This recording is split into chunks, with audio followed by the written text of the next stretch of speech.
This is Seeker's Choice Podcast. No narration on the intangible heavens.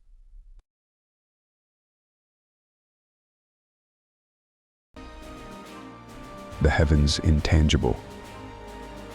The heavens intangible refers to the heavens below the divine heavens, where God dwells. One important thing to understand is that each of these states of existence is composed of layers and sections. For example, the divine heavens themselves are layered and divided into 7 distinct parts, each ordered according to purity or holiness. This purity or holiness refers to the level at which a being has become like God.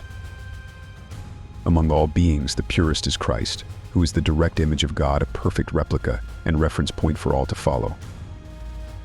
He dwells in the 7th layer within the divine heavens. In this 7th layer, the throne of God is in the midst and is not seen through any medium. The lower heavens beneath the divine heavens, which we call the intangible heavens, represent a chaotic state of existence. This realm is filled with vengeful and hateful spirits who believe they have been wronged by the divine God. They live in hate, anger, and revenge, driven by negative motivations until their portion of offenses fills up, at which point they are cast down to an even lower state of existence. The foremost being in this state of existence is Lucifer, who was once an anointed cherub but lost his place due to greed and selfishness. He desired more territory than what the Father of Spirits had given him. Lucifer is numbered first, because in this state of existence he is the purest of the dark, meaning in comparison to all dark beings there, his own darkness is the purest.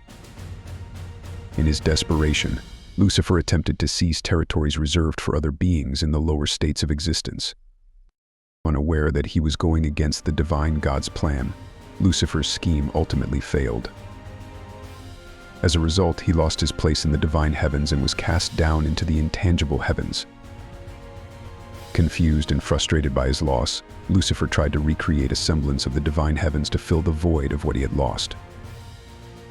Using his wisdom and knowledge of the divine God's plan, he led a revolt in the intangible heavens. Here's how the revolt unfolded. Upon his descent, Lucifer told the first lie.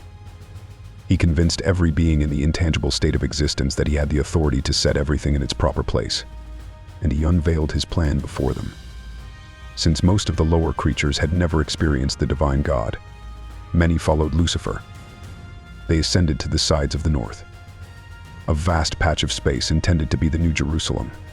It was here that Lucifer planned to establish his own heavens. However, something happened that Lucifer did not anticipate. Many of those who followed him were drawn to the deep, including Lucifer himself. The deep is where the wealth of the intangibles is stored. Lucifer then began to realize he was not in control of himself. Those who returned to the deep were struck by the movement of the Spirit of God over the deep, leaving those who witnessed this confused. Despite this, a third of the beings stood their ground and continued to follow Lucifer's example, now known as Satan. This led to a war in the intangible heavens between the beings there. Michael and his kind descended to quell the disaster. But by then, the chaos had already taken root. After Michael's actions, the Father set everything right. However, the hate, anger, vengeance, regret, and sense of loss experienced by these lower beings had not been fully addressed. Instead, the Father imprisoned the most hideous offenders in chains under darkness in the lowest hell.